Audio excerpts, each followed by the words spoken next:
Show, obrolan kehidupan, hidup saudara dan saya, biar oke di hadapannya.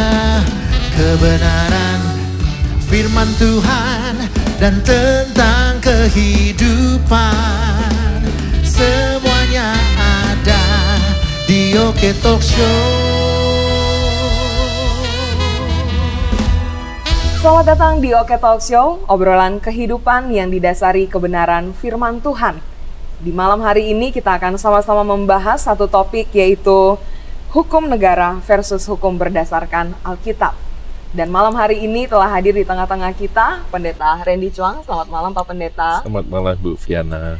Dan tidak hanya Pendeta Randy, tetapi juga sudah ada Pak Henry Surya. Selamat malam. Selamat malam Viana. Dan Pak Jeffrey. Selamat malam Pak. Malam.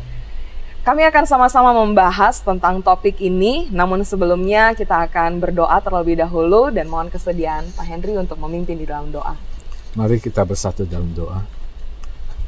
Tuhan Yesus Kristus, Tuhan dan Juru Selamat hidup kami bersyukur berterima kasih Tuhan jika saat ini Engkau boleh mengumpulkan kami untuk membahas suatu tema yang sangat menarik, yaitu hukum negara versus hukum Tuhan. Dan biar kiranya apa yang akan kami bicarakan ini boleh menjadi berkat baik bagi kami semua yang ada di sini maupun bagi para pemirsa yang akan mendengarkan acara Oke Talk Show ini Tuhan. Terima kasih Tuhan, kami serahkan waktu ini ke dalam tangan kuat kuasa-Mu. Di dalam nama Tuhan Yesus Kristus kami telah berdoa dan mengucap syukur. Amin. Amin. Terima kasih Pak Henry. Seperti tadi yang sudah saya sampaikan Pendeta Randy, malam ini kita akan membahas tentang hukum negara versus hukum Tuhan. Nah, kalau dalam Filipi kan katanya, kewargaan kita adalah sebagai warga kerajaan surga. Berarti apakah itu secara otomatis, yaudah kita nggak usah taat sama hukum negara, di mana sebenarnya kita juga warga negara Indonesia gitu. Jadi apakah posisi hukum Tuhan dan hukum di negara ini lebih tinggi yang salah satunya, atau seperti apa sebetulnya menurut Alkitab? Silakan Pak Randy. Terima kasih Bu Viana. Saudara-saudara, rekan-rekan pemirsa, kalau kita melihat ini ada sebuah topik yang sangat menarik ya, dan tentu kita bisa diskusikan ini, dan itu sangat membuat kita untuk bisa memahami kebenaran firman Tuhan yang men-challenge bagaimana kita hidup di dalam dunia ini. Tadi pertanyaan, kalau bicara kita warga kerajaan Allah gitu, lalu kemudian kita juga tinggal dalam dunia ini, jadi kita mau taat yang mana, itu yang terjadi. Masalahnya kan Tuhan panggil kita, pada saat kita percaya Tuhan nggak panggil kita langsung kembali ke surga. Kita ada di dalam dunia ini, dan Tuhan juga panggil kita untuk menjadi terang dan garam kan bagi dunia ini. Tentu juga bagi bangsa negara kita Indonesia. Saya selalu punya sebuah keyakinan bahwa kita lahir hidup di satu negara, satu bangsa. Saya percaya itu di dalam pengaturan Tuhan. Nah, itu sebabnya saya juga yakin dan percaya bahwa Tuhan juga memberikan pemerintahan yang Tuhan izinkan untuk juga bisa mengatur kehidupan berbangsa negara di mana kita berada. Itu sangat menarik. Dan itu sebabnya kalau kita melihat di dalam Alkitab tidak pernah dipertentangkan dalam arti bahwa ya kita harus membuang dalam hukum dunia ini, lalu kemudian kita hukum Tuhan. Nah, itu sudah jelas kita harus mengikuti prinsip hukum Tuhan gitu. Tetapi kalau kita melihat di dalam Alkitab, hukum itu dibutuhkan nggak? Dibutuhkan gitu. Karena hukum itu adalah sesuatu yang dibuat untuk sebenarnya kesejahteraan, untuk keadilan, untuk semua kehidupan yang lebih tertib gitu. Bagaimana kita jalani hidup bersama tanpa ada sebuah aturannya gitu. Bahkan ketika Tuhan menolong bangsa Israel membebaskan dari perbudakan di Mesir, Tuhan juga memberikan Taurat-Taurat hukum-hukumnya supaya mereka harus mentaati gitu ya. Kalau kita melihat bahkan ada hukum yang kita sebut dengan memang ada civil law itu sendiri, lalu kemudian ada berkaitan dengan ibadah, bagaimana mereka dalam ibadah ada hukum-hukumnya gitu ya, yang mengatur. Lalu kemudian memang hukum-hukum yang berlaku ya di dalam kemasyarakatan, society itu sendiri. Nah, jadi kita melihat hukum itu sangat penting gitu. Nah, itu sebabnya kalau kita melihat misalnya saya ingin tertarik kita membaca misalnya dalam Roma 13 gitu kan. Ada orang coba mempertentangkan gimana sih hukum Tuhan dengan hukum negara. Kalau kita melihat Paulus waktu menulis surat ini kepada jemaat di Roma, pada saat itu ya Paulus jelas ada di dalam pemerintahan kerajaan Roma, dan menurut tafsiran pada saat itu ya Kaisar Nero yang memerintah, yang sangat kejam seperti itu. Tetapi kemudian Roma 13 ayat pertama berkata begini, tiap-tiap orang harus takluk kepada pemerintah yang ada di atasnya, sebab tidak ada pemerintah yang tidak berasal dari Allah, dan pemerintah-pemerintah yang ada ditetapkan oleh Allah. Itu luar biasa kan? Paulus mengakui dan berkata bahwa tiap-tiap orang harus takluk kepada pemerintah yang di atasnya, sebab tidak ada pemerintah yang tidak berasal dari Allah gitu. Dan pemerintah yang ada ditetapkan oleh Allah gitu. Berasal dari Allah, ditetapkan oleh Allah. Lalu kemudian yang keduanya, sebab itu barang siapa melawan pemerintah, ia melawan ketetapan Allah, dan siapa yang melakukannya akan mendatangkan hukuman atas dirinya sendiri. Jadi Paulus sendiri mengakui bahwa jelas seperti juga di Alkitab yang lain berkata bahwa ya pemerintah itu adalah alat ya tangan Tuhan pakai gitu. Jadi menurut saya ya sejauh kalau kita melihat hukum negara itu tidak bertentangan tentunya dengan hukum Tuhan yang mengatur kehidupan kita, ya kesejahteraan kita, tertiban hidup kita, ada kewajiban yang memang yang harus kita taati, yang harus kita jalani sebagai warga negara, karena kita harus menjadi terang dan garam di dunia kan, bukan bicara nanti seperti begitu dalam arti mentaati hukum. Jadi itu menurut saya sih seperti begitu. Ya, Pak Pendeta, mungkin ya. Tadi kan dikutip dari Roma pasal ke-13 mengenai bahwa mengenai suatu pemerintahan juga berasal dari Tuhan. Dan tadi dikatakan bahwa mengenai hukum itu dibuat untuk ketertiban manusia seperti hukum Taurat yang diturunkan kepada Musa. Namun kan kita lihat dalam kenyataannya justru masalah hukum ini yang banyak menjadi permasalahan dalam kehidupan manusia. Sedangkan tadi kan dikatakan hukum Taurat diturunkan untuk mengatur ketertiban manusia. Jadi dalam hal ini bagaimana kita menyikapi dua hal yang bertentangan. Ya, kalau kita melihat memang Tuhan katakan hukum Taurat itu diberikan untuk menuntun ya, yaitu manusia itu. Tetapi dalam kenyataannya hukum yang Tuhan berikan itu, masalah yang terjadi kan hukum itu sendiri baik. Yang terjadi adalah penafsiran terhadap hukum itu sendiri yang menjadi persoalan gitu. Misalnya kalau kita melihat Tuhan memberikan 10 hukum ya kepada Musa gitu. Nah, bagi bangsa Israel mereka coba mempreteli hukum itu sampai ada 613. Itu sebenarnya kalau kita melihat dalam jumlah doa mereka itu, yang jumlah-jumlahnya itu ada 613 itu jumlah-jumlahnya itu berdasarkan hukum yang mereka coba preteli. Yang sebenarnya di dalam perjanjian baru Tuhan malah rangkumkan menjadi dua prinsipnya: kasih Tuhan Allahmu, kasih hatimu, kekuatanmu, segenap jiwamu, kasih samamu manusia seperti dirimu sendiri. Seperti hukum yang dari 1 ke 4 itu pada Tuhan, 5 ke 10 hubungan manusia dengan manusia itu terjadi. Cuma persoalannya adalah manusia di dalam menafsirkan itu lalu kemudian menjadi lebih Tuhan ya kali ya daripada Tuhan itu sendiri. Itu yang terjadi sehingga mereka misalnya pakai hukum itu misalnya untuk kepentingan, misalnya ini hukum Musa misalnya wanita tangkap berzina tuh siapa ambil batu tuh menurut hukum Musa itu harus dilempar mati nih pakai batu, tapi Tuhan tulis, kita nggak tahu apa itu tulis, tapi Tuhan bilang siapa nggak berdosa ambillah, lempar dulu. Nah berarti Tuhan sedang bukan bicara Tuhan ingin meniadakan, nggak ada. Tuhan bilang satu iota pun tidak akan ditiadakan. Tuhan menggenapi itu. Itu menurut saya sih Pak Henry. Nah kalau dikatakan bahwa tidak satu iota pun yang tidak digenapi. Artinya apakah saya bisa menyimpulkan bahwa itu hukum Tuhan lebih tinggi daripada hukum negara? Padahal kita kan keseharian kita hidup di dalam suatu negara dan diatur dalam hukum suatu negara yang berlaku. Ya, kalau kita melihat misalnya orang bicara tentang hukum Tuhan hukumnya bagaimana misalnya? Saya percaya misalnya contoh yang paling gampang kita bicara, saya nih punya kebebasan ya untuk hidup ya dalam kehidupan pribadi. Saya punya rumah besar, lalu saya bisa beli sound system yang besar, lalu saya juga putar lagu-lagu rohani yang kencang aja, mengganggu tetangga juga tidak salah dong, kan saya menyembah Tuhan dan sebagainya.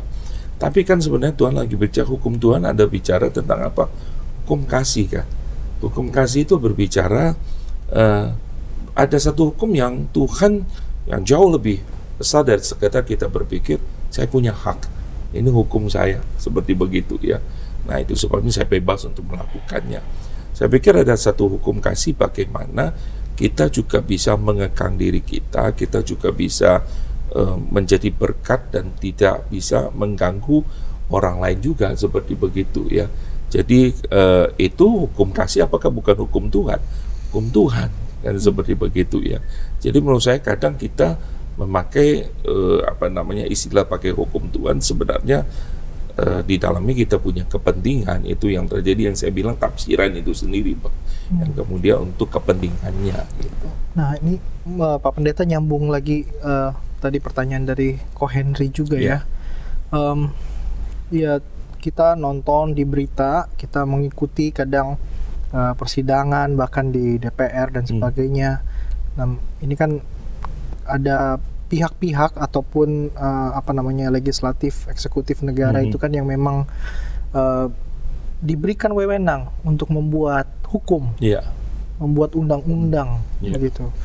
Nah, menjadi persoalan adalah seringkali undang-undang ataupun hukum yang dibuat yang kita pikir semuanya itu untuk menjaga agar society, masyarakat itu ya bisa hidup dengan teratur, dengan lebih baik, negara juga bisa dibangun begitu, tapi justru dimanfaatkan untuk kepentingan tertentu.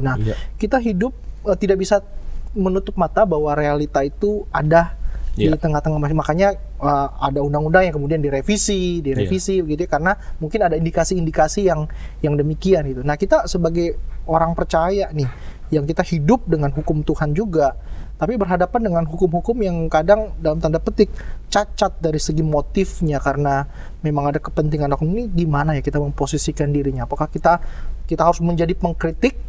Nah, atau bagaimana nih Pak Pendeta posisi kita sebagai orang percaya? Saya berpikir bahwa tentu kita menghargai sebuah produk hukum yang dibuat oleh pemerintah kita tentunya ya, di negara hukum seperti di negara Indonesia.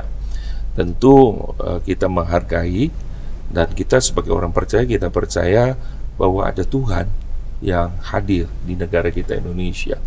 Jadi kalau kita bilang bahwa hati raja itu seperti batang air itu yang Tuhan alirkan, itu artinya saya percaya yang namanya kontrol Tuhan kepada para pemimpin bangsa kita Indonesia. Tetapi saya juga yakin bahwa ada yang kita sebut dengan seizin Tuhan, mungkin dengan produk-produk hukum yang mungkin tadi kita bisa misal kita labelkan itu misalnya cacat dan sebagainya, mungkin ada sebuah kepentingan, kita percayakan bahwa itu juga akan mendatangkan kebaikan yang menurut saya. Jadi kita juga bisa memberikan masukan tentu.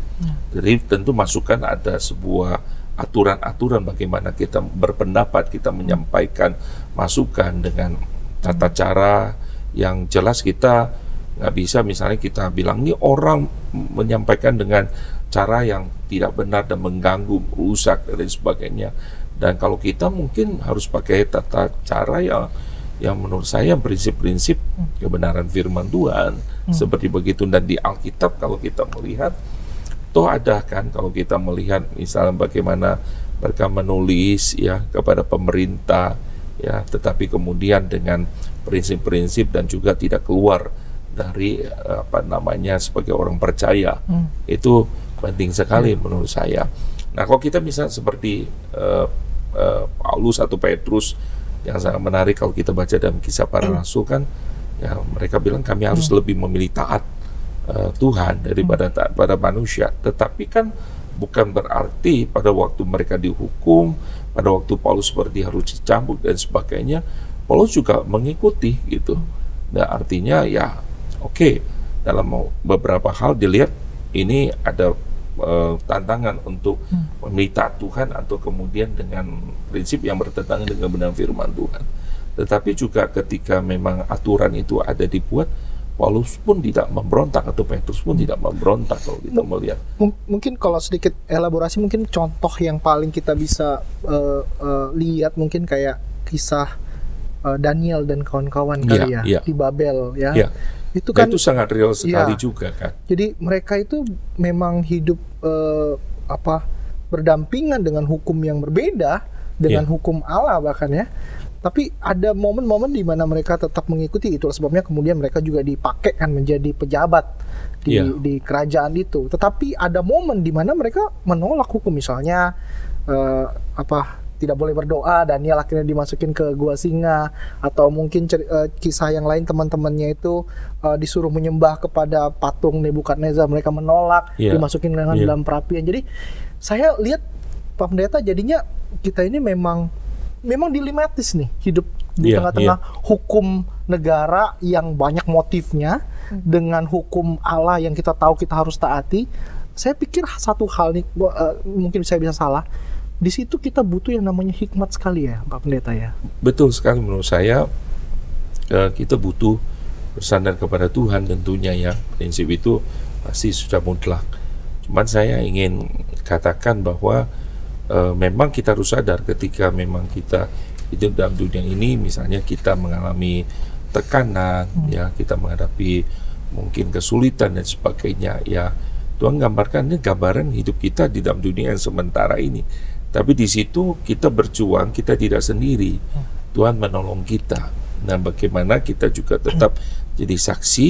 Di satu sisi kita taat tentu sama pemerintahan, tetapi kita juga tidak meninggalkan prinsip-prinsip kebenaran firman Tuhan. Itu yang harus kita jalankan. Memang itu tidak mudah, karena kalau kita melihat di dalam tokoh-tokoh Alkitab, mereka pun berjuang seperti itu, dan Tuhan juga mengingatkan gitu kan ya.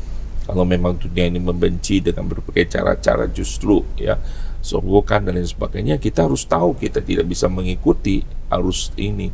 Pak Randy, tadi barusan dikatakan memakai cara sogokan. Nah, ini sangat menarik ini. Nah, kita misalnya dalam kenyataan, misalnya kita dalam menghadapi suatu masalah hukum, dan kita merasa bahwa kita benar.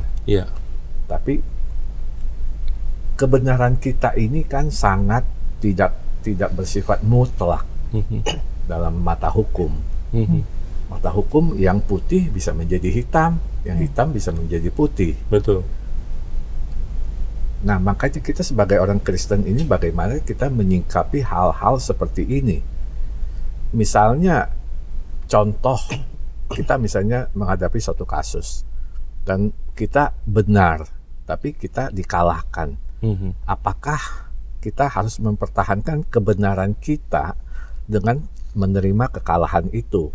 Atau apakah kita boleh bertindak, kita menyogok karena toh kita memang benar? Jadi menyogok kita ini hanya untuk mempertahankan kebenaran yang kita yakini itu. Apakah hal ini boleh dilakukan oleh sebagai seorang Kristen? Saya berpikir bahwa kalau misalnya kita menjogok untuk mendapatkan sebuah kebenaran, berarti kita juga tidak melakukan kebenarannya. Itu prinsip yang terjadi. Tapi apakah begitu kita bersedia menerima kekalahan walaupun kita benar? Misalnya contoh lah, kasus mafia tanah kan banyak sekali terjadi belakangan ini. Nah, orang yang mempunyai hak atas tanah tersebut karena adanya mafia tanah kan menjadi kalah. Nah, apakah mereka itu cukup menerima kekalahan begitu karena mereka nggak boleh nyogok? Ya, prinsipnya adalah satu, memang saya nggak tahu misalnya dengan prinsip yang hukum yang kita ada ini ya. Kalau ini kan ada sebuah prinsip misalnya mengenai hak kepemilikan tanah itu sendiri, ya otomatis pasti ada terjadi keteledoran kita mungkin dalam pengurusan dan sebagainya sehingga itu diserobot oleh orang. Tetapi kan memang kalau itu adalah hak kita, kita coba memperjuangkan. Tapi dalam realitanya ketika kita memperjuangkan toh kita kalah, tentu kita ada kesempatan hukum kita kan banding ya Pak, banding ya. Tetapi tetap juga kalau kita kalah dan kita diharuskan misalnya harus menyogok, lalu kemudian kita baru menang ya. Saya mungkin orang lihat dari prinsip kebenaran firman Tuhan, kok masa kita orang Kristen sebodoh seperti begitu ya. Tapi kan jelas bahwa ini kan bukan seterusnya kita ada dunia ini dan kita mempertahankan sesuatu hal yang toh kita nggak bisa juga mempertahankan selama-lamanya. Seperti itu. Jadi menurut saya jangan sampai prinsip kebenaran firman Tuhan kita langgar, tapi demi untuk mendapatkan sesuatu yang sementara. Itu apa bedanya misalnya kita bicara dengan orang-orang yang tidak percaya kepada Tuhan gitu. Dan yang kedua, kita harus punya prinsip bahwa tetap sih menurut saya kalau itu adalah bagian dari kita atau Tuhan juga bisa memberikan, menggantikan gitu. Yang memang kalau memang porsi dengan bagian kita bisa dapatkan itu bisa mempermuliakan Tuhan. Karena sesuatu yang tidak kasat mata seperti ya Abraham dengan Lot bisa memilih yang bagus, tapi pada ujung-ujungnya juga tidak baik.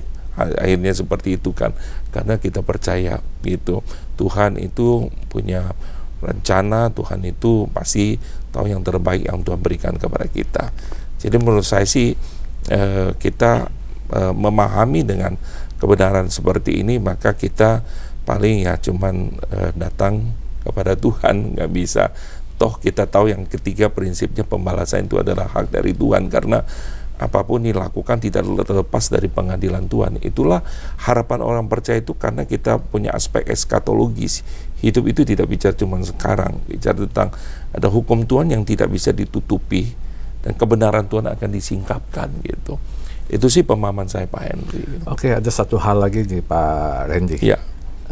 Firman Tuhan yang seperti yang kita ketahui dari Lukas 20 yang ayat 22 sampai 25 itu yang berikanlah kepada Kaisar apa yang wajib kamu berikan kepada Kaisar, dan kepada Allah apa yang wajib kamu berikan kepada Allah. Nah, saya akan ngambil yang berikanlah kepada Kaisar apa yang wajib kamu berikan kepada Kaisar. Misalnya contoh kasus pajak.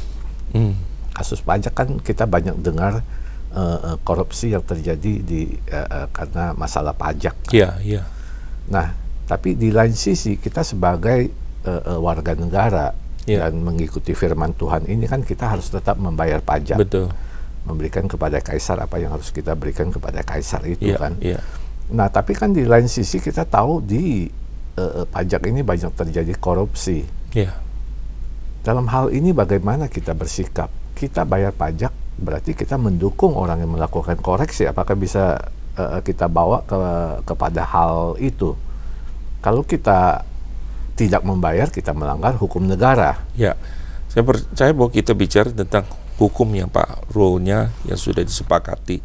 Karena kalau kita bicarakan ini sebuah hukum yang sudah dibuat, tentu sudah dipertimbangkan, dan pajak kalau kita tahu seperti yang Tuhan katakan, karena juga untuk kesejahteraan kita kan seperti begitu. Nah, itu adalah memang tanggung jawab yang kita harus lakukan gitu, yang kita harus berikan. Cuma bicara kepada oknum yang kemudian korupsi, yang melanggar yang menggunakan kesempatan ini untuk memperkaya dirinya sendiri, kita nggak bisa pakai alasan ini lalu kemudian saya tidak membayar pajak gitu. Jadi menurut saya adalah bagian kita yang kita juga harus kerjakan PR kita. Tetapi di sisi yang lain kita juga perlu untuk memberikan masukan dan juga menyampaikan, misalnya ada misalnya ya oknum-oknum yang memakai ini melanggar gitu ya, tidak sesuai dengan aturan. Yang penting adalah menurut saya kita sudah menjalankan tugas kita gitu ya, kewajiban kita sebagai orang percaya untuk menjadi terang dan garam gitu ya, yang seperti yang firman Tuhan katakan. Jadi tidak bisa kita berkata karena ini ada terjadi ya misalnya nggak benar maka kemudian saya juga tidak mau memberi. Itu yang terjadi. Sama juga misalnya dengan di gereja orang bilang begini, udah kalau gitu nih gereja ini pakai nggak benar, saya nggak mau kasih persembahan. Itu tanggung jawab kamu pribadi dengan Tuhan gitu. Tapi itu jangan menjadi sebuah alibi untuk kemudian tidak memberi gitu.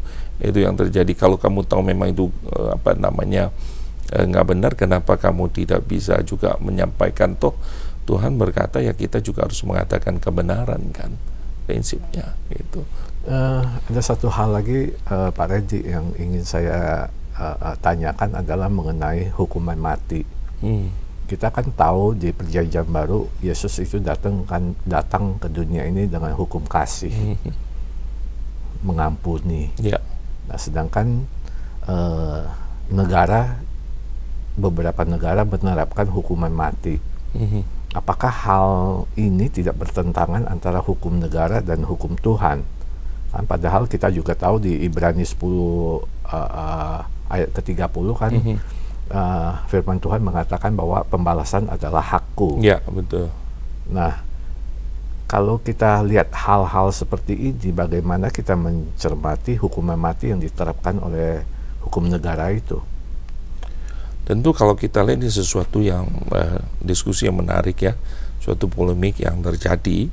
Tentu ada pandangan-pandangan yang juga bisa berbeda dengan apa yang saya pahami gitu. Tapi kalau saya melihat di dalam pemahaman Alkitab bahwa jelas sekali bahwa harusnya kembali nyawa itu, hidup itu ada di tangan Tuhan gitu ya. Tuhan yang menentukan seseorang untuk hidup gitu. Nah, kita tidak berhak untuk mengambil hidup orang itu sendiri itu karena kalau kita melihat waktu kasus dari Ayub itu sendiri pun, waktu Tuhan bicara sama iblis, ya kamu nggak bisa ambil hidupnya, dalam arti bahwa Tuhan menyatakan kedaulatan itu ada di tangan Tuhan itu sendiri gitu. Cuma memang pelanggaran-pelanggaran itu, bentuk hukuman itu, pemerintah itu punya aturan untuk menjalankannya gitu ya, untuk memberikan sebuah hukuman. Itu kan membuat orang kemudian bertobat, diharapkan. Hukuman itu buat orang jera, itu harusnya membuat orang itu sadar gitu. Kalau misalnya ada kesempatan untuk kembali dia bertobat dan sadar, saya berpikir bahwa tidak hanya membawa orang itu artinya dia sadar dalam arti perbuatan yang salah itu, tapi juga menolong dia untuk hidup lebih benar di hadapan Tuhan, saya pikir. Nah, itu sih pandangan saya gitu Pak untuk hal ini gitu. Ini terakhir nih Pak Pendeta, pertanyaan saya. Kalau saya lihatin ini diskusi kita, sebenarnya diskusi sangat menarik sekali ya. Ngomongin hukum Tuhan, hukum negara ya. Nah, dari tadi saya perhatikan diskusi ya, sebenarnya baik hukum Tuhan. Tadi kan kita kan lihat bahwa hukum negara itu kayaknya bisa tadi ngomongin pajak gitu ya, bisa jadi penyelewengan. Tapi juga tadi Pak Pendeta juga sebutkan juga ya, di hukum, mengerjakan hukum Tuhan juga bisa diselewengkan. Misalnya juga kayak contohnya kisah anak-anak Imam Eli kan, orang kasih persembahan mereka korupsi juga. Nah itu kan bicara soal hukum Tuhan. Jadi kalau dari tadi saya lihat diskusi kita ini sebenarnya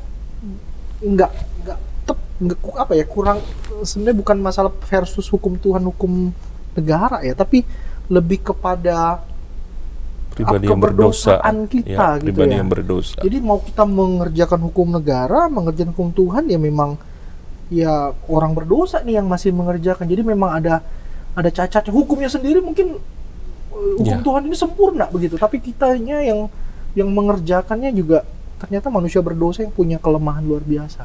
Ya, itu sebabnya saya bilang orang yang coba membuat hukum ini lalu kemudian menafsirkan dan menjalankannya ini dengan berbagai versi yang punya kepentingan itu sendiri, tentu kan dalam kedagingan penuh dosa itu sendiri ya, sehingga bisa menyelewengkan dan dibuat kelihatannya ini sebenarnya baik, tetapi semuanya ada buat kepentingannya gitu.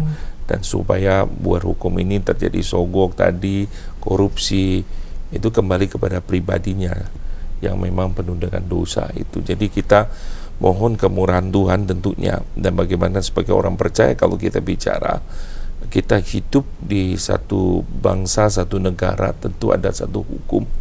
Dan bagaimana kita menghargai pemerintah, kita percaya bahwa produk hukum ini dibuat tentu dengan berbagai pertimbangan, ya.